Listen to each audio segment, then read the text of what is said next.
Ассаламу алейкум рахматуллах ва баракатуху. Қадірменді мұсылман қауым, бүгінгі студиямыздың қонағы Алматы облысы Жамбыл ауданы орталық Шынасыл мешітінің бас имамы Қалжан Әріпжанұлы Исламханов мырза.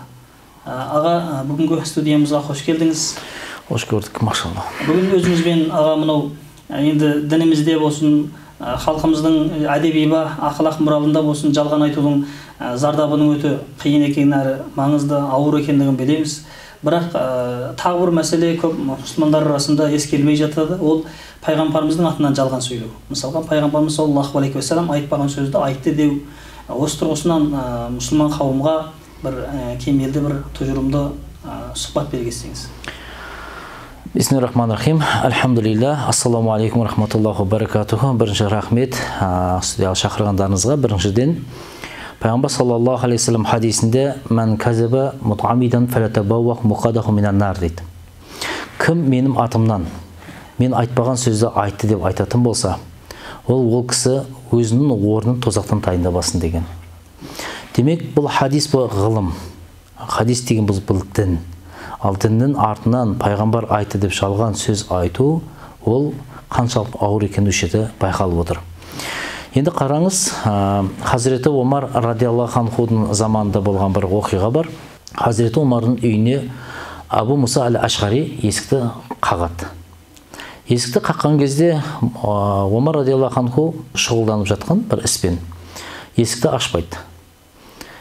3 рет ассаламу алейкум деп қайта-қайта есікті ұқсат сұрағаннан кейін, ашылмағаннан кейін Абу Муса әл-Ашғари радиаллаху анху, Алла ол кісіні разы болсын, ол кісі қайтып кетеді.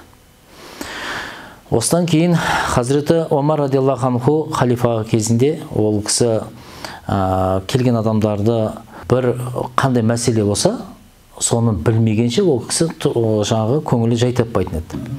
Сөйтті бір қызметшісін жіберді. Бар келген адам Абдулла шығар деді. Абдулланы шақырыңдар деді. Абдулла енді Абу Муса әл-Ашғаридің аты. Сөйтіп барып Абу Муса әл-Ашғариді шақырып келеді, шақырушы. Шақырып келген кезде Хазіреті Омар былай дейді: "Ай Абу Муса, сен мені неге күтпедің?" дейді. Сол кезде Абу Муса әл-Ашғари былай дейді: "Мен пайғамбар саллаллаху алейхи вассаламнан естіп едім, бір үйге келген кезде есікті 3 рет қағыңдар. Егер ол рұқсат бермесе, қайтадан қайтыңдар" деген. Осы хадисті деген кезде Хазіреті Омар ойланып тұрып, бұл хадисті дейді, мен естімеппін дейді. Айтпесе, Омар радиаллаху анху пайғамбарымызбен бірге көп болған адамдардың бірі. Ол кісінің өзі айтады, мен бұл хадисті естімеппін дейді. Бұны хадисті нақтылай түсетін және бұны дәлелдейтін адам бар ма деп сұрайды. Абу Муса әл-Ашғари радиаллаху анху бар дейді дағы, Омардың бөлмесінен шығып кетіп, мешітке барады. Мешітке барса, сахабалардың барлықтар, үлкен сахабалар намаз күтіп отырған екен. Бұл оқиғаны айтады. Болған оқиғаны айтқан кезде Убай ибн Кааб радиаллаху анху бұл хадисті Омар неге есінбей қалған екен дейді.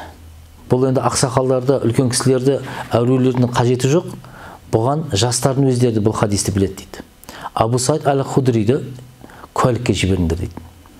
Абу Саид әл-Худри куәлікке барып, Абу Муса мен Ашғари екі сахаба барып осы нәрсені айтқаннан кейін Омар радиаллаху анху былай деп айтқан екен: "Ай Абу Муса әл-Ашғари, мен сенен бір кінә іздеп тұрған жоқпын, сенен бір жамандық іздеп тұрған жоқпын, қателік іздеп тұрған жоқпын. Мен қорқатын нәрсе бар" дейді. Әр адам әр түрлі хадисті айта бермесін дейді. Сондықтан да хадисті айтатын өзінің мамандары бар. Осылар ғана сөйлеген абзал. Бір. Екінші, тағы да кітаптарда қарап отырсаңыз, Абу Аюб әл-Ансари радиаллаху анху. Сол кісі Мәдинада тұрып, кейін пайғамбар саллаллаху алейхи вассалам дүниеден өтіп кеткен кезі бір мұсылман айыбын жасырса, осы дүниеде қияметте Алла тағала оның айыбын жасырады деген хадисті осы Мәдинада мен ғана қалған екенмін дейді. Осы хадисті білетін. Сол менен басқа адам, осыны білетін адам бар ма деген кезде Уқба ибн Амр болу керек. Ұмытпасам, Мысырда. Екеуі екі неде тұрады ғой енді, қараңыз. Екі қала, үлкен мемлекет.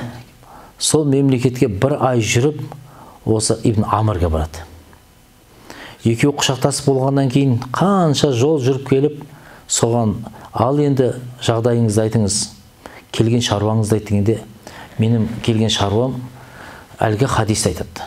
яғни бір мұсылманның айыбын жасырса, осы дүниеде қияметте ол кісінің айыбын жасырады деген хадис бар емес пе? Осы хадис естігендердің ішінде сен ғана қалыпсың және мен ғана қалыппын. Сол хадис жүрегіме орнықсын деп сұрап жатырмын дейді. Сол кезде иә, бұл хадисті айтқаны рас, мен естігенмін деп. Сөйтеді да қайттан көлігіне мініп жатқанда, осы ма дегенде, иә, осыған ғана келген, басқа шаруам жоқ деген екен. Үйіне де кірмеген. Үйіне де кірмеген. Ол да бар.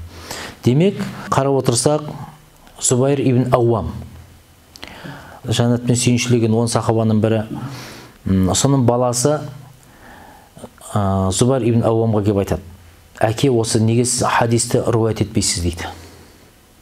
Хадисті неге руайт етпейсіз дейді. Сол кезде балам, хадис руайт ету өте қиын деген екен. Менің сөзім пайғамбардың сөзіне араласып кете ма деп қорқамын деген екен. Сондықтан сахабалар тақуа кісілер, сахабалар пайғамбар алейхиссаламды өте жақсы көріп, қатты құрметтеген кісілер өзінің сөзін пайғамбардың сөзіне араластырудан қорыққан. Бұл өте пайғамбарға деген махаббат болып есептеледі, дінге деген махаббат болып есептеледі, және Құранға деген махаббат болып есептеледі деген сөз. Енді бұндай айта берсек, мысалдар өте көп. Бұл жерде Хазіреті Омар радиаллаху анху хадисті білмей қалды деген емес. Басқа сахабалар хадисті руайт еткенді білмей қалды деген әңгіме шықпайды бұл жерден. Онда үкім шықпайды. Мысалы, пайғамбар алейхиссалам дүниеден өткеннен кейін мыңдаған сахабалардың ішінде кейбір руаяттарда кетті, 20-ға жетпейтін ғана сахабалар фәтуа айтқан екен. Оның барлығы фәтуа айта бермеген. Демек, фәтуа айтудың өзінде де бір-біріне көзқарастарынан бір мәселе сұрайтын болса, бір-бірлеріне қарайтын еді дейді сахабалар. Айтудан қорқатын еді.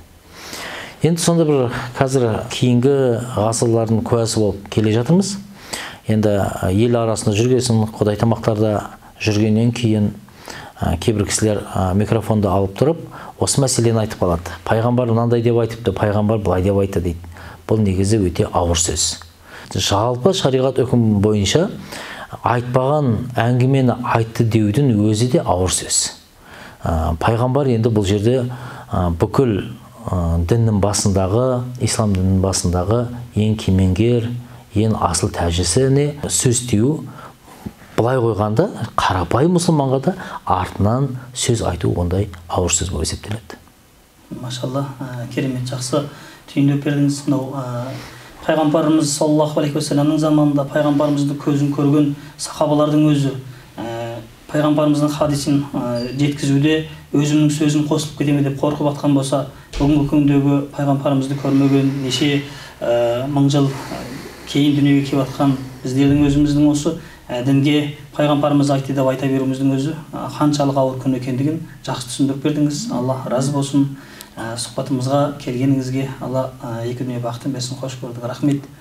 Алла разы болсын. Ассаламу алейкум ва рахматуллахи ва баракатух. Ва алейкум ассалам ва рахматуллахи.